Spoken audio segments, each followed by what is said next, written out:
Well, good morning, Interbet fans, and welcome to the Vaal Classic, Tuesday the 2nd of March. And pretty interesting day yesterday. Unfortunately, Gareth Wright broke his leg when fell off after the 7th race, and we wish him a speedy recovery. There's still lots of running around, and very interesting how the racing was yesterday, because a couple of horses got to the front and got soft leads. The one was Byron Foster's horse, and amazing, nothing ever got into a blow with it, and that's the way the course was running. So it's very difficult to crack it right if you don't know what's going to happen as far as the pace is concerned.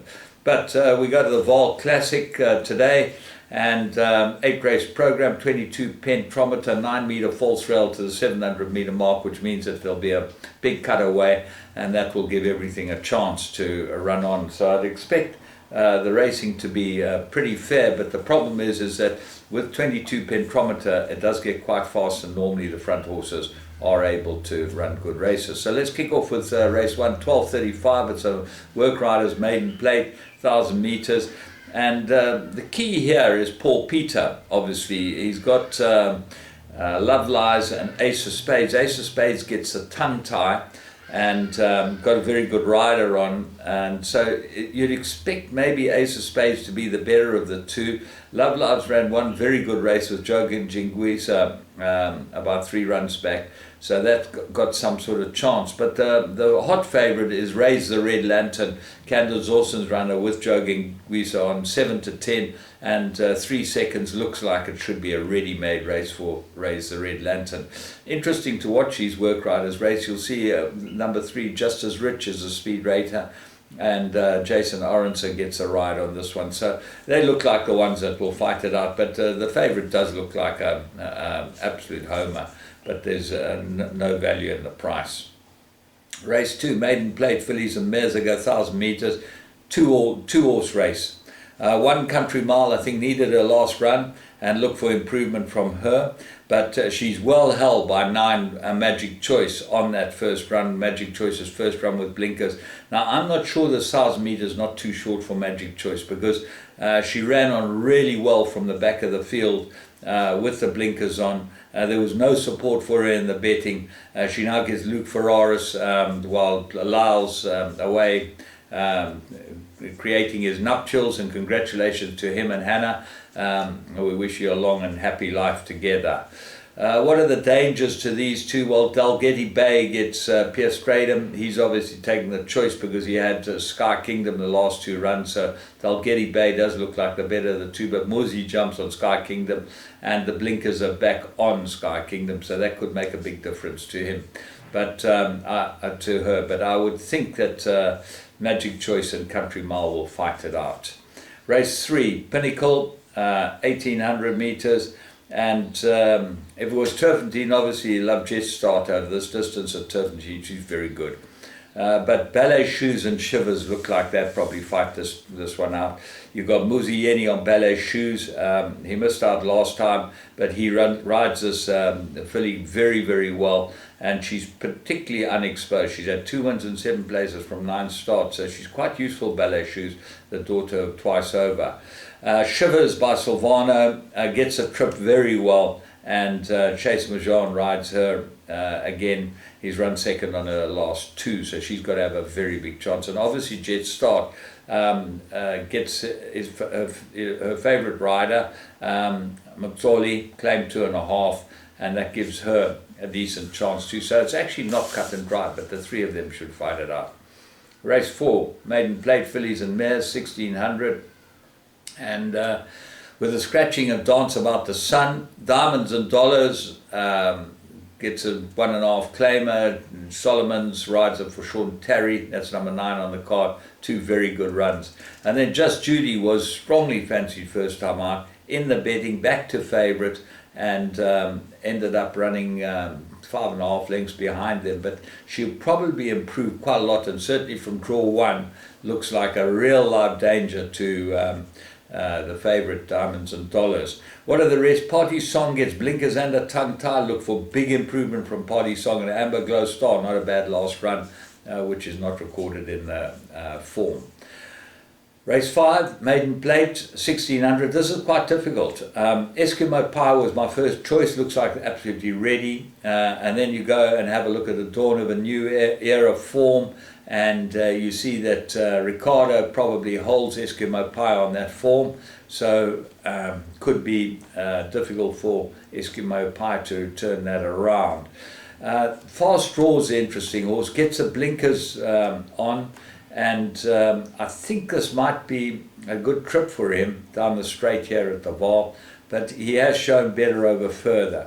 But the blinkers might sharpen him up, and Ryan Munger gets a ride on it, so interesting to see Ryan riding this. Chase Moujon has stuck with Dorishan's runner Ricardo, and the dangers to these could be Sergei, number 7, improve over this distance, looks like a big improver, and McBessie.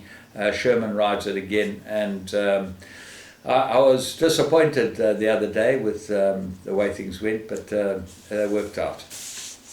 Race 6, Mary rated 79, 1600 meters, and the very difficult races. The right horse is a Cos, number 5 on the card.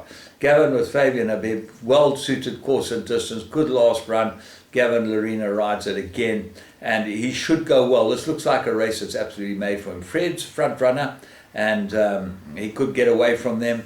He's got quite nice form. This horse, he's only had 7 starts, and he's probably a big improver and looks well handicapped with 72 merit rating as only a 7 starter.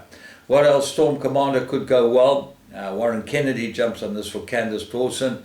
Then FS Squadron looks like he needs more ground than this. Ancient Rome comes back from Gelding, and the blinkers are off him, gets an apprentice, so you wouldn't have thought that he's fancy, but sometimes they get it wrong.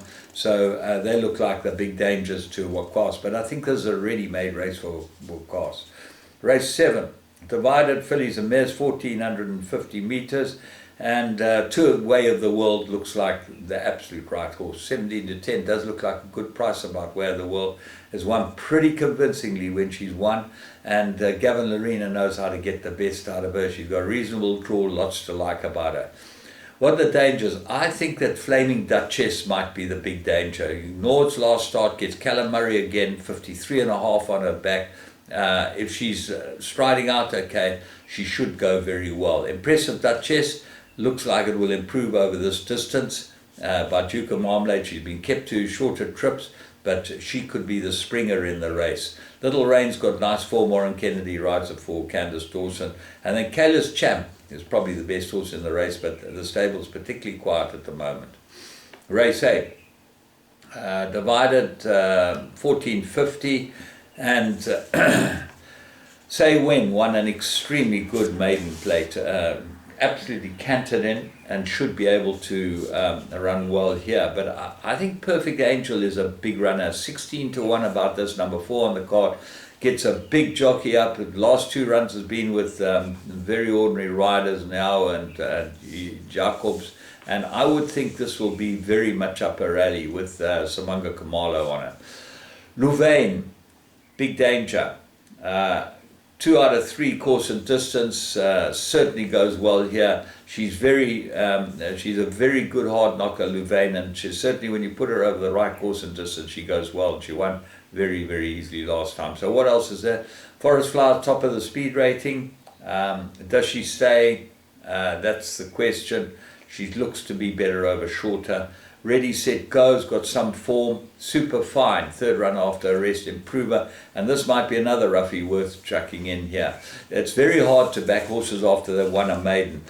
Let's talk about the top 2 as well. Me Time gets Warren Kennedy, that's a big plus, and Capitana, well, she got 11-point penalty for winning last time out.